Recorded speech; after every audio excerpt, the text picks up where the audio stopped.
রাজধানীর মণিপুরি পাড়ায় পেট্রোল বোমায় আহত হয়েছিলেন শারমিন আক্তার। সেদিনের সেই দুঃস্বপ্নকে জয় করেছেন ভালোবাসা দিয়ে। এই ভালোবাসা শুধু দায়িত্ববোধের চাইতে আরো অনেক বেশি কিছু। সেদিন আমার সাথে না থাকলে তো আমি জীবিত ফিরতে পারতাম কিনা আমি জানি না। আমার কনফিউশন আছে, সেদিন আমি বের হতে পারতাম না কাছ থেকে।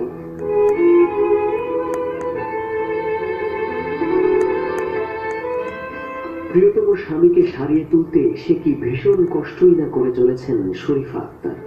1 মাসেরও বেশি সময় ধরে ঠিক মতো না খাওয়া নেই, ঘুম নেই, মলিন হয়েছে মুখখানি।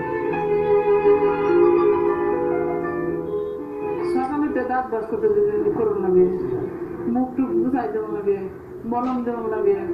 আবার 12টা 1টার দিকে তার তো সম্পূর্ণই করতে হবে।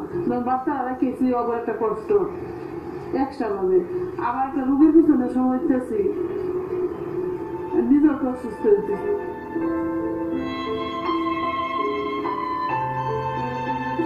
বার্নির নিচের এই দুঃস্বপ্নের জগতে নিঃস্বার্থ ভালোবাসাই এখন ভুক্তভোগীদের সবচেয়ে বেশি প্রয়োজন। আর সেই প্রয়োজনের সবটুকুই উজাড় করে দিচ্ছেন জ্বলে পুড়ে অঙ্গার মানুষগুলোর স্বজনেরা। আমি 11 বছরে কাজছি, পরে আর বাসায় যাই না। আমি দিনে 24 ঘন্টা এখানে থাকি। তার উপর আমার দায়িত্ব আছে, তার সেবা কি করবো, আমি ছাড়া কেউ নেই।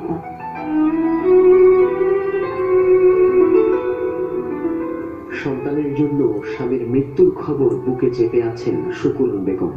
সপ্তাহখানেক আগে কুমিল্লায় পেট্রোল বোমায় অগ্নিদগ্ধ হন ছেলে আরিফ। আর সেই খবর শুনেই হার্ট অ্যাটাকে মারা গেছেন আরিফের বাবা। আল্লাহ যদি আমার বলে আসে বাবা, তাহলে আসবে, বললে কিছু করবার নাই।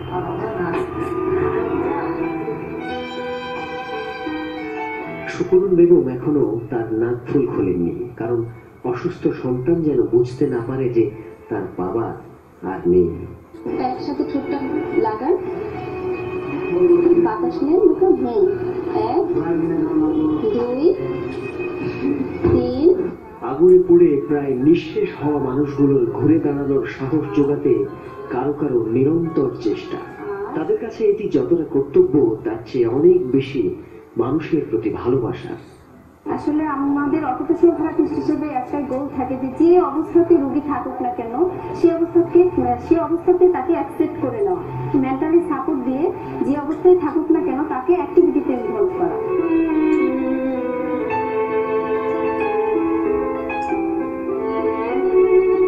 নানির পাশে ছোট্ট জুয়ের এমন নিশ্চিন্ত ঘুম তো ঘুমোবার কথা ছিল নিজ ঘরে, কিন্তু রাজনীতির আগুন ছন্দপতন ঘটিয়েছে জীবনের। তবে কিছু মানুষের সত্যিকারের ভালোবাসা পথ দেখিয়েছে এসব মানুষের নতুন করে বেঁচে থাকার। মাকসুদুল নবী, চ্যানেল 24, ঢাকা। নির্দিষ্ট কোনো দিন নেই, তেমনি নেই বয়সের সীমারেখাও। তারপর 14 ফেব্রুয়ারি বিশ্ব ভালোবাসা দিবসে কাছের মানুষের সান্নিধ্যে কাটিয়েছে প্রেমিক যুগল। সারাদিন একসঙ্গে সময় কাটানো, ঘুরে বেড়ানো, পছন্দের খাবার খাওয়া আর ফুলের শুভেচ্ছার মধ্য দিয়ে দিনটিকে উদযাপন করেছেন রাজধানীবাসী। রাজধানীর বিভিন্ন জায়গায় ঘুরে ভালোবাসা দিবস উদযাপনের কথা জানাচ্ছেন মৌসুম ইসলাম।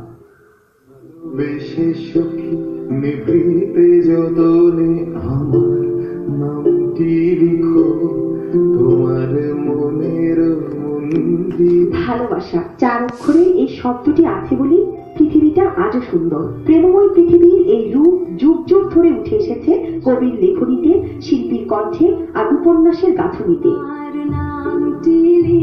এই বিশেষ দিনটিতে প্রেমিক যুগল নানা আয়োজনে দিবসটিকে পালন করে থাকেন। একান্তে কাটাতে চান কিছুটা সময়। আমরা ভালোবাসার 2 পাখি আজকে ঘুরে বেড়াবো ঢাকা শহরে। সকাল থেকে একদম সন্ধ্যা পর্যন্ত আমরা ঘুরবো, খাওয়া দাওয়া করবো এবং বিভিন্ন জায়গায় কোনো অনুষ্ঠানগুলো ভোগ করবো। দুজন দুজনকে যেন পুরোটা দিন একান্তে নিজেদেরকে সময় দিতে পারি। ভালোবাসা কেবল দুজনের নয়, এই দিবসটিতে ভালোবাসা যেন ছড়িয়ে পড়ে সবার মাঝে। ফ্রেন্ডের সাথে আড্ডা দিচ্ছি, তো ভ্যালেন্টাইন্স ডে একটা দিনের মধ্যে হয়তো বা সীমাবদ্ধ থাকা উচিত না। আমাদের দেশের বর্তমানে যে পরিস্থিতি সেইটাকে দূর করার জন্য, এই দেশকে আরো ভালো পজিশনে নিয়ে আসার জন্য আমি মনে করি ভালোবাসা দিবসে আমাদের এটাই অঙ্গীকার হওয়া উচিত। আমি বাবা মার সাথে ঘুরে যাচ্ছি। ভালোবাসা সুন্দর বনে তার চিরকাল বেঁচে থাকবে মানব মনে, আর এই ভালোবাসা দিয়েই পৃথিবী হয়ে উঠুক আরো সুন্দর। ভালোবাসার এই রং ছড়িয়ে পড়ুক পুরো বছর জুড়ে প্রতিটি মানুষের মনে, আর তা দূর করে দিন সব হতাশা, সংঘাত আর মতবিরোধ। দেশের বর্তমান পরিস্থিতিতে এই চাওয়া যেন প্রতিটি মানুষের। মৌসুমী ইসলাম, সময় সংবাদ, ঢাকা।